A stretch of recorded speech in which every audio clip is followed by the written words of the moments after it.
Hi everyone. Yeah, this is my first video and voiceover, and I'm not sure if I'm going to upload it to YouTube, but I guess if you see this, I did, or it's at least on my Facebook page, which is Corpseworth Inc. Maybe they're watching it there. You should definitely go check it out. In this illustration, I don't know where the inspiration came from. I just kind of found my style recently and started doodling. It was my day off, so I felt like, why not be productive and not clean my house and draw pictures? Yeah. So anyways, she is this little farmer, maybe she's a little witchy, I don't know, lady, and she has a praying mantis friend in her hat, and she's feeding it a blueberry. I'm not really sure if a praying mantis would eat a blueberry. If you know, comment below. I drew it and I did not do my research for accuracy. But, you know, since she might be a witch, the praying mantis might not even be a real praying mantis, and she can just feed it whatever she wants. Who knows? We're not here for education, we're here for art. Okay, so if you're wondering, my brushes are just Master's Touch. You buy it at Hobby Lobby, they're pretty inexpensive. They're not the cheapest brushes on the market, but they're not very expensive either. Quality-wise, I just recently started watercoloring. It's something I haven't done since art school, and I only did it very briefly, so I'm not really sure about the quality, but I mean, they seem to work okay. They're better than my water brush pen thing, you know, the thing that you squeeze with the water and stuff. Yeah, if you don't know, it's like a paintbrush, but it has a plastic tube on the end of it that you fill up with water, and you can squeeze out water, and it's for kind of watercoloring on the go, or I guess for convenience, so you don't have cups of water sitting around. But I find, in my personal experience, that they're sort of hard to control, I guess. I always get mine way too wet, and I don't really know how to troubleshoot that problem. I'm sure there's people that are great with them. I, however, am not, and I end up making my paper really warped, and my colors are blotchy and uneven because I have too much water and then not enough water, and it's a whole problem. So, anyways,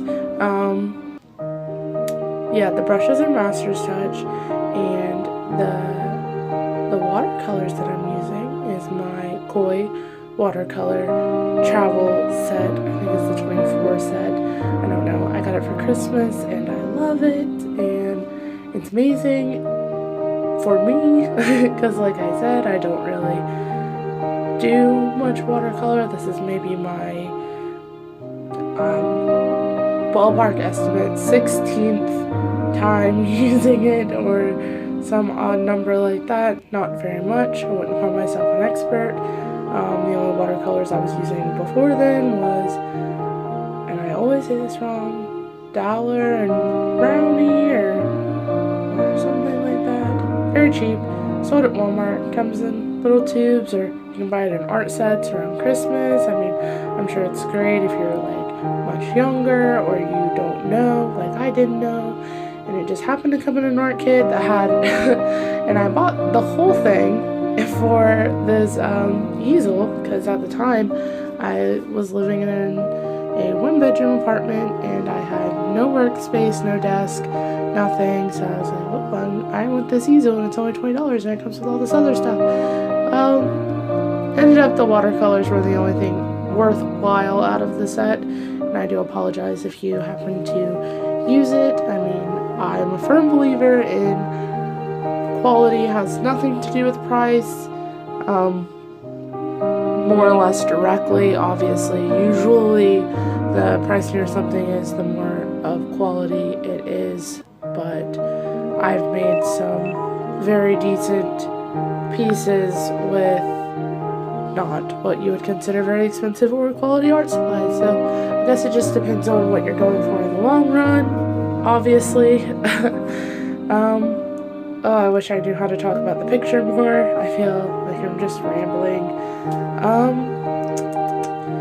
Yeah, the color palette was planned out a bit before I actually started painting, because like I said, I'm not very used to it, and I had no idea how the colors were going to look once they dried, and I was so worried about mixing enough colors. And as you'll see as the video goes on, I have to go over places several times, especially the hair, because I wanted to make sure I made enough of the color, and I ended up diluting it so much, and it was this very nice peachy pale, but I just wasn't having it. She was meant to be a redhead from the beginning, and I don't know, I just felt like I really needed to stick with that, because that's what she looked like in my head.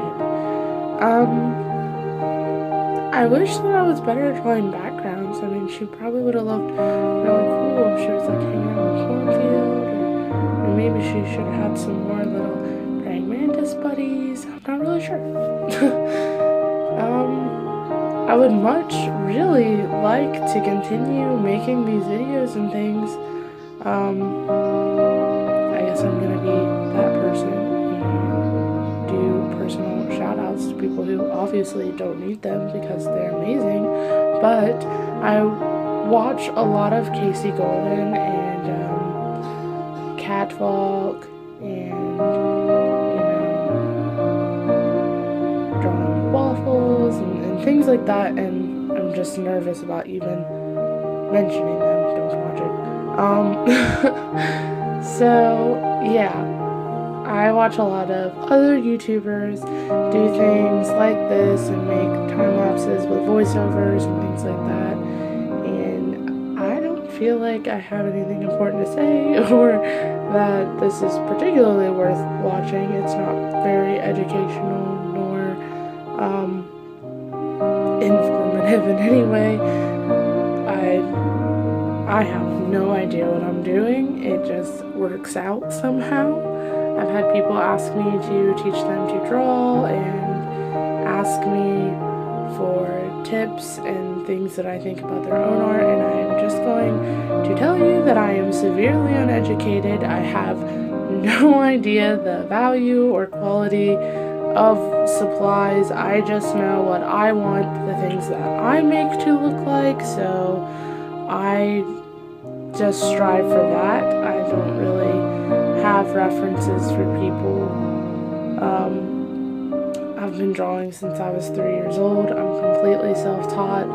I've never had any more art education than high school art, and I went to art school very briefly, but art school that I went to was for graphic design, and they did everything on the computer. I did not exceed at that whatsoever. I am very much a traditional artist. I do have a slate that I've made a couple of things on, but I have no idea how to run the programs or anything, and like I said, I don't know where to even start there. It is something that I would love to play around with, but at this point I don't have the money to invest in like a nice drawing board and things like that.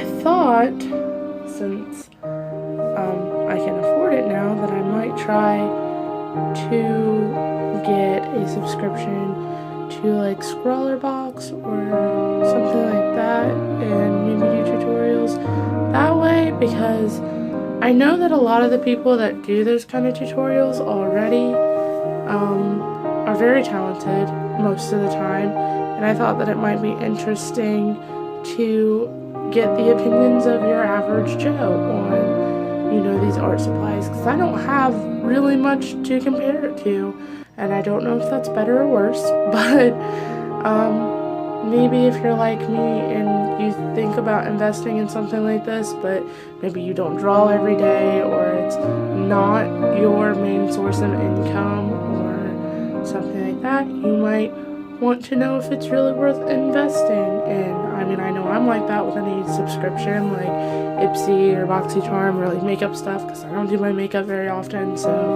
you know, it took me a while to commit to something like that, because I was like, I don't want to pay all this money every month for something that I'm only going to use twice, and, you know, and be iffy about the quality of the products. And, you know, because when you're living paycheck to paycheck, you gotta kind of prioritize what you got going on there. So yeah, I thought that would be neat.